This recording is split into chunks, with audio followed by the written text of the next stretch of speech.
Hey guys, this is Todd from the Table Ready podcast. Today I wanted to talk to everybody about the tragedies and the horrors or the excitement of metagaming. Of course, metagaming is the game within the game. So, like, let's say we here talk about Warhammer 40k in a way that um, we're gonna we like to push miniatures around the table and roll dice and have a good time. Um, if you're on the upper levels, you're going to tournaments and pushing lots of miniatures over lots of games within a very short amount of time. Um, but what I really wanted to talk about was the exact why there's such a thing as a metagame. And of course, 10th edition is big um, a big situation where we're getting updates every 3 to 6 months, or actually, we're getting updates every 3 and every 6 months um, for units and points. And, we're getting points updates every 3 months and unit updates every 3 or 6 months, depending on how it goes. And um, a lot of what I want to talk about was, how does it exist? How does this metagame thing exist?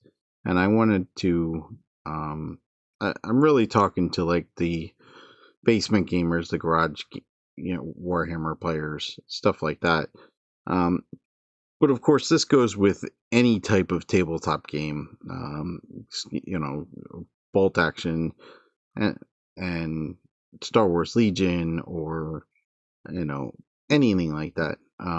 Anything, Worm, um, uh, Hordes or War Machine, or um, pretty much whatever tabletop game you're playing. Dropship Commander, stuff like that. Anytime that the rules change, there's a little bit of a difference. And what I'm really glad to see is with 10th edition, we're kind of constantly in this changing meta game, or this meta chasing game, especially at the tournament levels, um, because everything changes so often. And I mean, even we're in only a year and a half since 10th edition started. We've already got brand new missions, we've got brand new scenarios, different rules changes. I mean, units have changed their shape and pace and what they can do on the battlefield. And of course, they're still releasing codexes, and that's every time a new codex comes out, the meta changes just a little bit because you need to deal with X, Y, or Z army that's put on the battlefield and whatever new greatness that they just happen to bring with them. So, um, on a basic level, what I did want to start with was, you know, metagames kind of exist on every level. When you're listening to YouTube or watching podcasts, how about we change that around? When you're listening to podcasts or watching YouTube and you're seeing that, this tournament player is bringing this into their army or whatever, um, that changes from the difference between you and I playing in the basement compared to somebody playing up on the top tables in Nova Open, or the Las Vegas Open or whatnot. And a lot of even so the meta's different based on what your experiences are. So, and this is like one of those things that's really just inherent in the game. So, like, when you're playing your friend, okay, let's say there's a group, you and your buddy, you're the only ones that play. There's a meta between the two of you. When, let's say, he's a Chaos Space Marine player and you're playing your um let's say just standard Space Marine army, you're going to start switching up your army. He brings this unit that's kicking your butt every round, then you're going to try to find something to counter that unit. So let's say just like Chosen and a Rhino. You have chosen a Rhino. He has chosen a Rhino. Every time that he deploys that, he comes up, he decimates your tank line, or whatever. And you got to stop that. Like, you can't keep taking that same abuse and I use the term abuse lightly. But you can't take those hits every game, time after time after time, and expect that somehow it's just going to be different. So you're going to change the meta in the games between you two, and so that you can get around that unit or stop that unit from being as effective as it is. So let's say, you're running a standard infantry Space Marine army. Maybe you got a dreadnought or, a tank in the background. So you're going to go out and say, okay, this thing's kicking my rear every time I play it. It's time to switch it up. All right. Well, I'm going to take some Inceptors and drop down on them 3 inches in the middle of their turn. Your rapid ingress on. You're going to blow it up before it gets there. Let's say it works the first time. Fantastic. Now you just changed the meta. He, of course, is your opponent, of course, is going to change his meta and to attack what you just changed. And of course,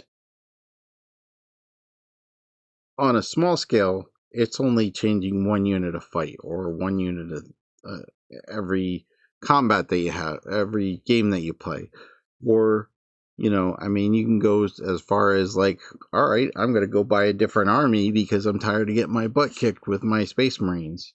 And even if it's something as simple as going to Blood Angels or Space Wolves or Dark Angels or something like that, to change how your units work to make it all better, so you can start winning again, right? Because that's the goal. Yeah, you want to have a good game. You want to have your, beverages and snacks and play some Warhammer and have a good time and roll some dice and make some stories. So that's what it's all about, right? In the end, you want to have a good time with your friends. But you also don't want to lose every game. When you lose every game, then it's like, okay, I showed up, I had fun, but I lost again. Okay, now I need to change something. I need to do something different. I need to bring in different units because these ones aren't working. And of course, playing different scenarios changes that, playing different missions. When the rule sets change a little bit, I've seen even that 2-inch movement that for pivoting, that changes so much on such a little scale that, like, as a community, it's like, oh, this changed. Okay, move on. But when you're only playing a game a month, a game every other month, the thing's huge. And, not everybody sees it that way. But, you're changing out these units. Yeah, also you can try different detachments. If you got a codex that's out and let's say, you don't want to play Firestorm Detachment anymore and you want to jump to Inner Circle, Dark Angels, or you want to play a Blood Angels one, or you want to just switch to the First Company or whatever. Sometimes just that little bit of change is just what you needed for your army, even though it doesn't look that good on paper. When you're writing up your army, you're like, you know what, I have all these units and this looks great. I'm going to play a Firestorm Detachment and it's going to be the best thing ever because these rules work with my unit so well. What you can do is just say, okay, when I'm doing my practice games, okay, I know this is working and I can get this out of it. How about we try playing Gladius detachment? Something like that, something as simple as just a rules change changes the way your army is going to work. Now, of course, obviously, there's indexes out there that only have one detachment at this point. Look, I play Eldar, I play Thousand Suns, I play Astra Militarum. I'm waiting on all 3 codexes. Yes, I can play my Dark Angels, and I've got a choice of, 7 different detachments at this point, 8 different detachments, something like that. So I've got a lot of variety with them, but I'm not really just an Imperial Space Marine player. It's fun, but it's not where I started. I love playing my Eldar, but it's hard to get variety. Now, the one thing that I have seen is a lot of people, and this is going back to the meta, a lot of people are changing the way they play the Eldar, and it's changing up the way they're winning and losing games in the tournament season. I only have a limited amount of models on my shelves. I can't, without spending, how much money and taking all the time to paint and everything else, I can't just jump in and say, hey, I'm just going to play all these units now. Obviously, if you got a group that lets you sub in models so you can try different stuff out, that's fine. I don't really have a problem with it as long as it's determined before the beginning of the fight. If you pull out, the hardest thing is, like, if you pull out a Rhino and say it's a Razorback, they're really close. They're essentially the same model, but with a heavy weapon on top. It's kind of hard to differentiate, and it's you as the opponent have to keep in mind on, hey, that Rhino over there has a big, twin las cannons on the top of it. You have to be aware of that. But if obviously that's just a game thing. So, that being said, so we established what the metagame is. We established that, yes, it changes every 3 months with points updates, and it changes every 6 months with the rules updates. And they're already talking that if rumors true, we're going to get a Space Marine rework in December, and that would be interesting, because I know just the standard Space Marines are really having a hard time with outshining all their what's the word I'm looking for? Chapter divergent chapters. Dark Angels are just outperforming them. Blood Angels already are starting to outperform standard Space Marines. And why? Well, it's simple. It's Space Marines with extra rule sets and extra separation. And,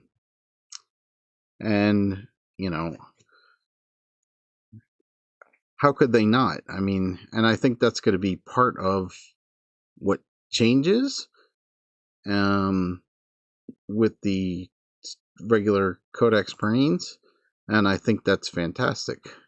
I think that would be a good thing. I would really appreciate, I would really like to see the Ultramarines or the Salamanders or White Scars or something really get their legs underneath them in this edition. And again, I have a Space Marine player in my group. We have no problems. Him and I go back and forth. We have no problems. I have a Space Wolf player in my group. It's not a problem. When I go, we have good games. It's back and forth. And again, like, I don't get the games in that I would love to get in. I would love to be able to sit here and practice Warhammer 40K games and get games in. But I have kids that are in high school, middle school. They have band and after school activities, and I work 40-hour jobs plus take care of the house and stuff like that. This is all stuff that gets in the way of just playing Warhammer. And it's important. So, I mean, you got to do your normal stuff on top of, you know, playing games and stuff like that. And you also need to paint your miniatures and get them up to table ready standard. And you have to be ready to get a game in when the availability comes. Sometimes you just get, hey, are you available for a game tomorrow?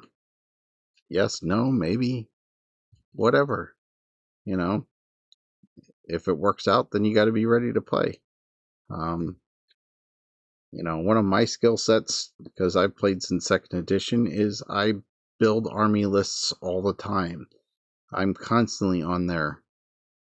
If I take this out and put this in, how is this going to affect my overall standard? How many heavy weapons am I putting on the battlefield to take out?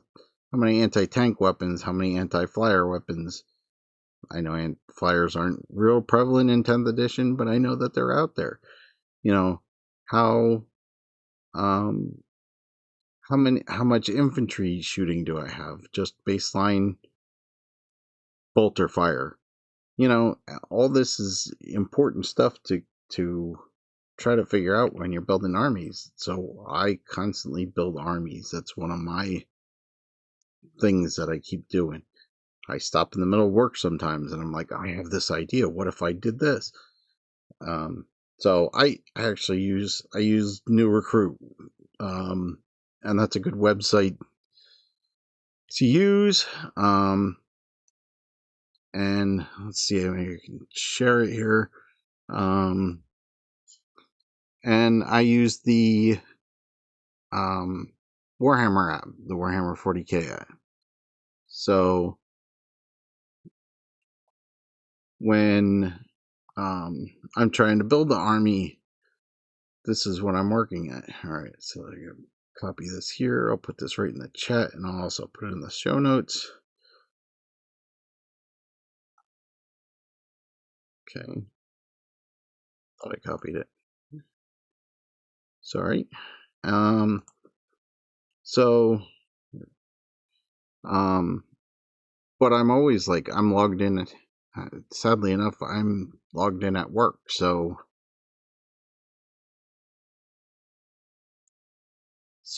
I just keep moving forward and keep updating everything.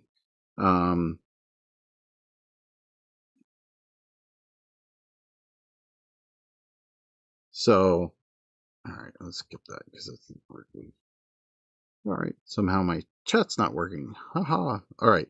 Well, anyway, so, but I do keep moving forward and keep getting stuff moving. Let's see if I can get this working here. So I'm constantly building new units, new army lists, trying to get the things that I want to get. All right. So that being said, all right, let's see if I can put it in the chat here.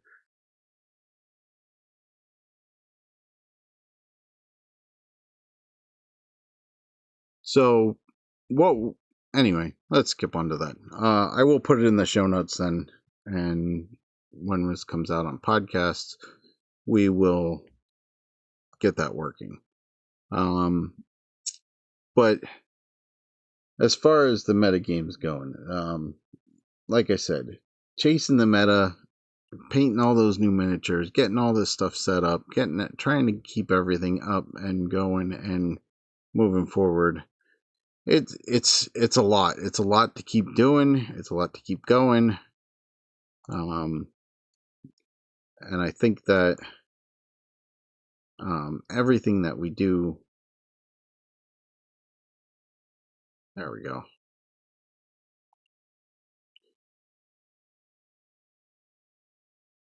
All right, now I got that up there. All right, so I do think that everything that we do is part of the metagame. Now, of course, when you get into the metagame as a total, you're looking at thousands of people that play this game. So everybody that plays the game, every tournament they go to, every time they send data out, of course, Games Workshop with 10th edition, they're really keeping an eye on all the data that's coming through from all these tournaments, and they're seeing, okay, this is the best faction with this detachment with this thing, and these units are performing better than anybody else's. And when they're doing that, they are really keeping an eye on everything that's going on. So, like in the new balance data slate, the the Eradicators got a point bump. Why? Because they've seen in so many lists that Space Marines are taking Eradicators in an Impulsor, maybe with a hero of some type, and taking them out, dropping them out, and exploding a vehicle on one turn. Good. So they got a little bit of a point hike. They're going to fix everything, and now it's going to make that combination just a little more difficult to work together. Fair enough. So,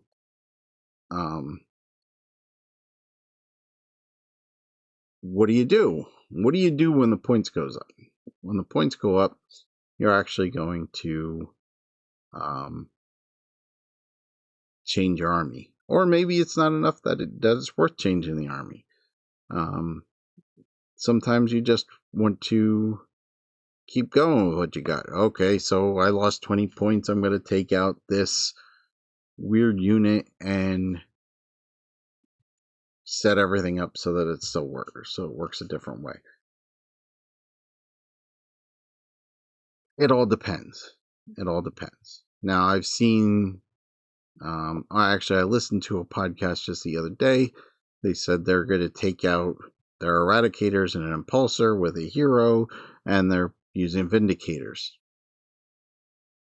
So, as a 40k player, as a Space Marine player, I look at that and does that work for me? Well, I have a Vindicator. I don't have an Impulsor. That just is actually an upgrade for me because I can throw an Vindicator. It has similar amount of attacks, a little bit stronger of a weapon. I think the AP is a little different, but it's really not that big a deal. But I'm going to try that in my next fight. This is how we move the meta forward.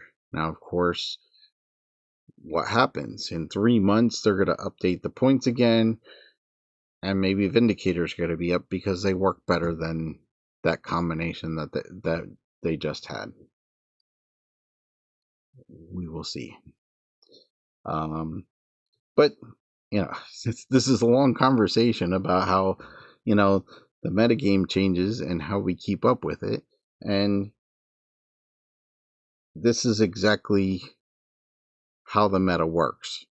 Is exactly how this conversation has been going, where you just take one item and it changes it, and it changes so many things over and over and over again. So I'll tell you what, the metagame, if you want to chase it, keep chasing it. I always just rely on the fact that I play Dark Angels, I play Eldar, I play Thousand Suns, I play Astra Militarum. I'm always working on some new army, which, I have Sisters of Battle right now. But there's also Tau and Tyranids in my house. So I'm constantly updating. Dark Angels are down in this edition. Okay, I can go with Thousand Suns. Okay, Thousand Suns are down this edition. I can play my Eldar. And that's the way sometimes you just gotta play. I mean, I like to play the game. I have plenty of Dark Angel Pride. They're my first Space Marine chapter. I have plenty of Eldar Pride. They were the first army that I ever bought. Love me my Thousand Suns. I actually picked Astra Militarum up to fight my friends Tyranids in a pseudo Starship Troopers escapade. But I don't actually play with that friend anymore, but I still have my Astra Militarum, and of course they've gone far more tanky than I ever expected them to. They were supposed to be a dropship infantry, but with flyers the way they are and infantry, well, you always need infantry, but with with everything the way it is, love them tanks. But of course, I just haven't seen the prowess of them in 10th edition yet. I like them, just not loving them. But that's kind of the way I feel about Eldar right now. Like, I'm not. Eldar started the edition so strong and so powerful, and now they're kind of just meh, and they're still waiting on the codex for them. I just haven't been playing them. So, but anyway, I think I'm going to leave you at that. Like I said, if you can chase the meta and you got the means to do it and keep moving forward, hey, go for it. I think it's fantastic. I really just don't have the disposable income. I really don't want to sell off units that I've spent all that time painting and building and painting and getting them ready. I put a lot of love into all my miniatures, so I don't really want to get rid of mine. Hoarding tendencies and all that. But if that's chasing that meta is the way to do it, so you need to sell units in order to get more units, then that's what you got to do. But really, I mean, just play the game, have fun, have snacks and beverages with your friends, and have a great time. That's what the game's all about. I mean, that's what they want to do. That's how it was made initially, and I think it's fun. I think really 10th edition is about as balanced as we can get. It's certainly better than some of the older editions, and I can tell you that on so many levels. So that's about it for me for today. I'm gonna remember you can hear me on Twitch either Saturday or Sunday. You can also catch me on podcast comes out every other Tuesday, and then I am also on Lake Clan Legends. Usually we play Saturday or Sunday on Twitch, and then of course that drops on Thursdays every week. And of course, I'm finishing the show notes for Bounty Hunting Across the Galaxy with Todd and Ken, and we're still working on making that a live endeavor. So if we do that, we're going to try to get YouTube live and get everybody going, and where we talk about Mandalorian lore. So that's about it. Thanks for coming. Thanks for listening. Have a great day.